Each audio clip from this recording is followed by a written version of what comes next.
I'm going to be teaching my lesson through this app called Spiral. It's an online teaching app that you can use and incorporate in any lesson, and it helps promote collaborative learning. It's free and kind of similar to other more common apps in the way that it functions, but also it's similar because some cool features come with an upgrade charge. But regardless, at its core and at its free functions, it's pretty cool. I'm honestly not that familiar with it, but I wanted to choose something I thought was cool to introduce into the classroom. So Spiral offers 5 different ways to make your lesson fun and engaging, and today I went with Launch Discuss, which makes my PowerPoint presentation interactive for my students. So let's take a look at that. Once your PowerPoint is uploaded into Spiral and you've added any questions that you want your students to answer on any given slide while you're presenting, you press Save and Teach, and you can add different classes if you're going over the same PowerPoint but in a different class. So this is going to be my mock period 1, and then from here you press Launch, which will have the students be prompted to join into the lesson, but you could also set it as an assignment for the future where they have a specific due date to turn it in and do it on their own time, which would be great during what we're going through right now with virtual learning. I'm going to press Launch. So at this point, the students are on their phones or devices and are prompted to go to this website and enter the code WTJHC, and so that they can enter the classroom, which I am doing as the sample student. So on my phone I press Join Activity, and then from the teacher's point of view, which will also be in front of the classroom, you can see that I've joined. And once other students join and you know the amount of students in your classroom are on the presentation, you can press Go to continue to the PowerPoint.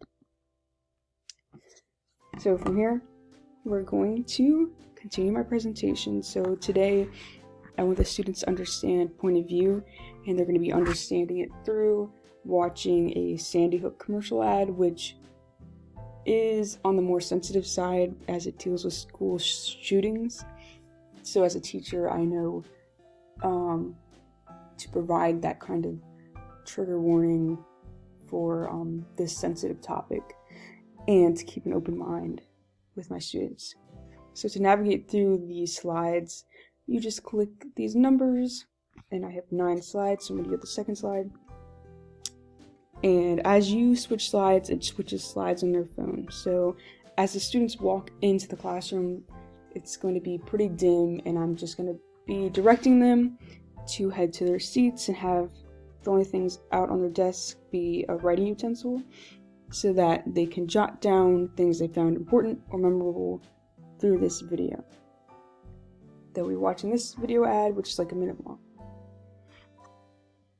And then we'll go to slide number 3. After they watch the video, I'll ask one student to please read the objective. And then as a quick review, I want them to define author's purpose and author's point of view in their own words, which they can do on their device. Author's point of view is da-da-da. And then they press submit.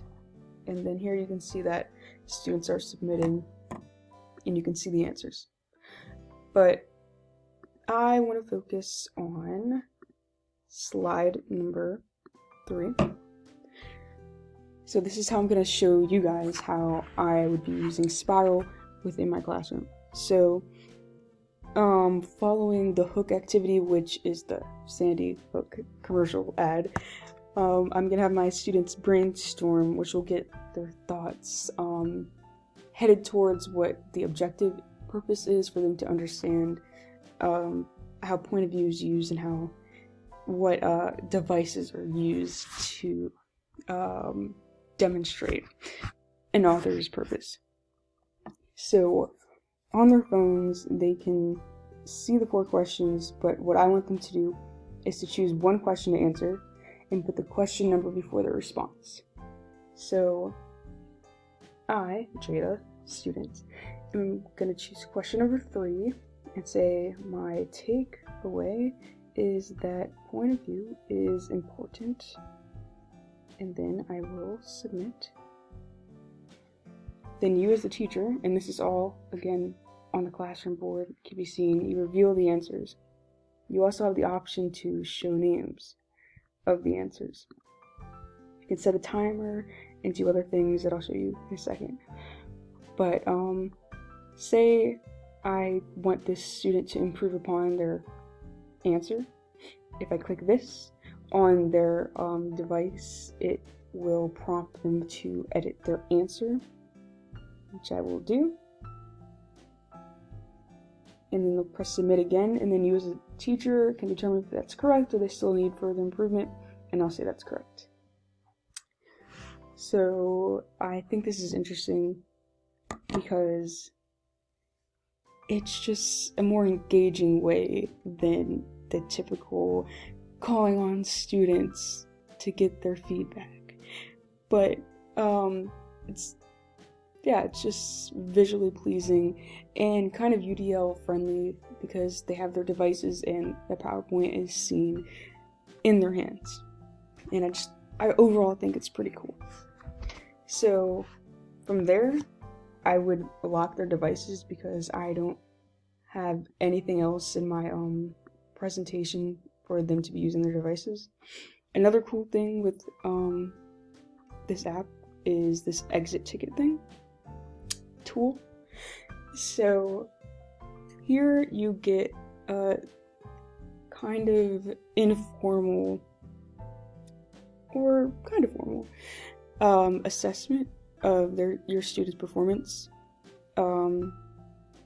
So on my phone, I can click as a student how I feel about my understanding of the objective and the overall lesson. So I'm going to click I need practice, which the teacher can see what's going on. And as far as the slide, so this is a slide that we did the brainstorm activity. So you can see that the performance isn't that, it's in the middle. It still needs a little bit of work because I did ask that student to improve upon their answer. And yeah, I just like how you get the student's feedback on how they're personally feeling towards the lesson, but also how they're actually performing with your questions. So yeah, I really like this